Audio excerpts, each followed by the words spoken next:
The untouchable True School Sports Empire proudly presents something the boxing game's been missing. Hey, what's going on? It's your boy BT, and I came here to talk some boxing with the thousands of True School Sports subscribers. Now, please smash that like button and subscribe, and that'd be I really appreciate it. Now, I just want to give my quick thoughts on this Emanuel Navarrete fight that just took place on ESPN. You know, the most recent installment of the ESPN TopRankBoxing Boxing is Back series.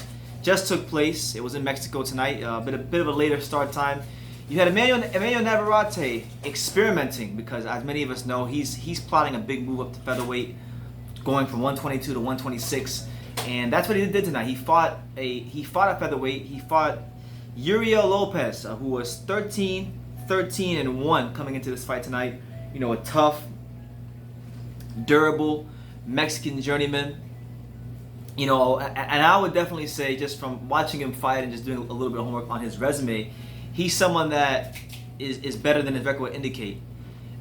This is a guy in Uriel Lopez who, you know, just in 2016, he took the O of a Japanese prospect, Ryu Matsumoto, and stopped him, folded him up like a blue steel chair. So he's definitely someone that is no pushover. He's someone that you know, you can't just sleep on. And it was a good fight. You know, it was a fight. It was your typical Emanuel Navarrete fight where it takes him some time to get going, maybe a round or two.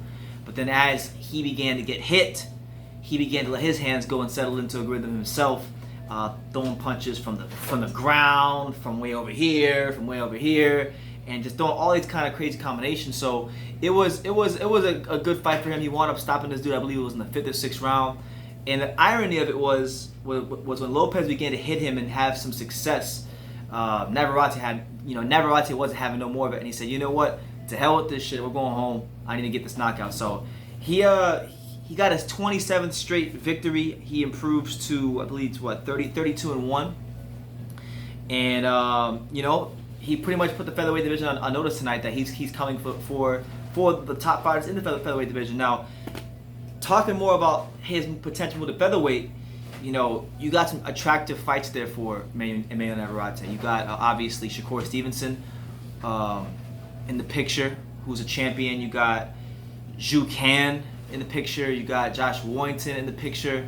There's definitely some good matchups out there for him, and I'm looking very forward to seeing him in the featherweight division. I think for him, the next step in his evolution as a fighter, well, Navarrete, is he's got to start learning how to use that reach a little bit more, because he eventually, I don't think it'll happen at 126, but if he has ambition to move to 130 where there's bigger punchers, you know, he's going to run into a fighter who has fight-changing punching power, and he's going to need to have other tools in his toolbox to be able to win at the highest levels as he scales these weight classes. So he's pushing about a 72-inch reach, which is the same exact reach as Floyd Mayweather. So I would like to see him get better at just using that lead hand, using that jab, using that stick, and then, you know, using that jab to close the gap and set up those combinations and the volume punches that we love to see from Emanuel Navarrete. But tonight went just as I expected it to go in this fight with Lopez. You know, it was a fight where he got some quality rounds in. It was a fight where he fought a guy who was durable, who hit him with some good shots, but really nothing too crazy. And it was a fight where ultimately he wound up stopping him and showing that, hey, I do have some solid power at the weight. And that's what it is. I don't think it's anything we can go too crazy about, because, you know, if we look at Navarrete, you know, I respect his activity, but in terms of the opposition for Navarrete, he truly hasn't been like in a real tough fight since the Isaac Dogboe fight. I mean, yeah. I mean, maybe you could say Gio Santissima. Maybe you could say he was a solid opponent, but he hasn't really fought anybody of championship caliber since Isaac Mother-Loving Dogboe. So I think his next fight, whether he's at 122, if he plans to stay at 122 or move to 126, he's got to really step up his opposition. I like Navarrete. I respect what he's doing in boxing. I like the style. I like the volume punching. I love. He's a fun fighter to watch, but at some point in time, Top Rank Boxing needs to stop making it about quantity and now make it about quality. I'm not trying to nitpick the guy's resume, because, you know, he's the most active champion in boxing. This is a guy that's fighting, You know, I think when he won the title, in his title reign at 122, he defended the title 5 times in a 280-day span or something like that. So you got to tip your cap to him for what he's doing.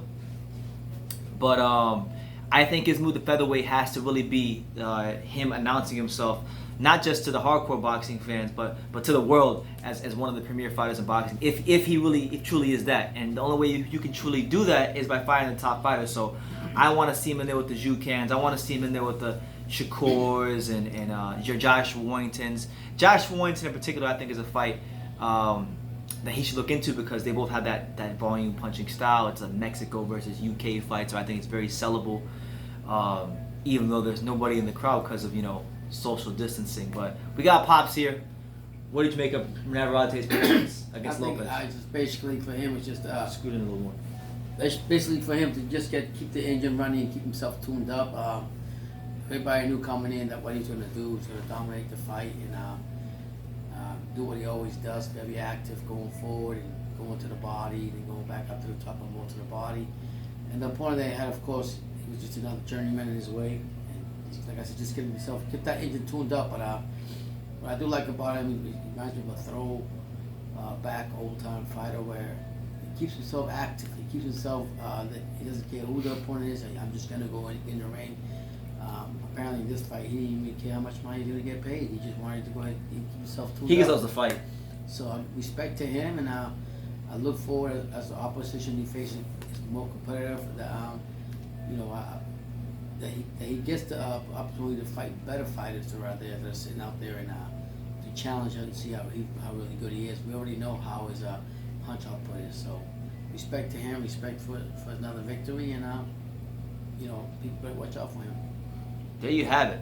There you have it. So, that being said, we'll leave it at that. I'd like to know from you guys, who do you want to see Emanuel Navarrete fight next? Do you want to stay at 122, maybe fight like a guy like maybe Stephen Fulton or one of the other champions, maybe somebody that weight class, or do you want to see move up to 126 and go chase some bigger fights up there? Let me know in the comments down below.